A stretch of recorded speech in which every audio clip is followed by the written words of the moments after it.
परमेश्वर के बनाए हुए सब पशुओं में से सांप सभी में सबसे चालाक था। शैतान ने सांप में प्रवेश किया।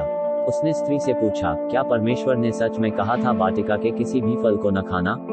स्त्री ने सर्प से कहा, इस वाटिका के वृक्षों के फल हम खा सकते हैं, पर जो वृक्ष वाटिका के बीच में है उसके फल के विषय में परमेश्वर ने कहा है कि न तो तुम उसको खाना और न उसको छूना, नहीं तो मर जाओगे। तब सर्प ने स्त्री से कहा, तुम निश्चय न मरोगे। सांप फुसफुसाया, परमेश्वर जानता है कि जब तुम इस फल को खाओगे तुम उसके समान हो जाओगे, भले और बुरे सब कुछ जानते हुए। स्त्री आश्वस्त हो गई। फल कितना ताजा लग रहा था और स्वादिष्ट, और यह उसे इतना बुद्धिमान बना देगा, इसलिए उसने फल खा लिया। उसने अपने पति को भी फल दिया जो उसके साथ था। आदम ने भी फल खाया।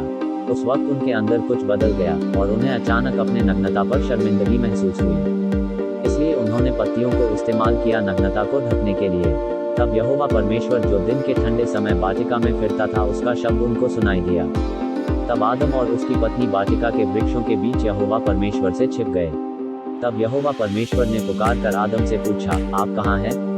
उसने कहा, मैं तेरा शब्द बारी में सुनकर डर गया क्योंकि मैं नंगा था, इसलिए छिप गया। परमेश्वर ने कहा, किसने तुझे चिताया कि तू नंगा है? जिस वृक्ष का फल खाने को मैंने तुझे वर्जा था, क्या तूने उसका फल खाया है?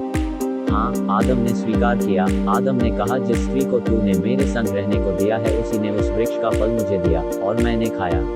तब यहोवा परमेश्वर ने स्त्री से कहा, तूने यह क्या किया है? स्त्री ने कहा, सर्प ने मुझे बहका दिया तब मैंने खाया।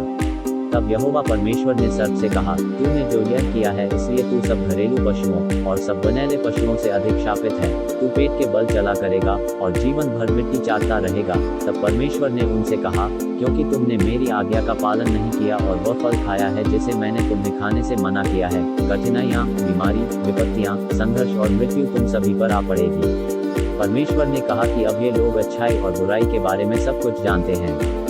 क्या होगा यदि वे जीवन के वृक्ष का फल खाते हैं? तब वे सदा जीवित रहेंगे।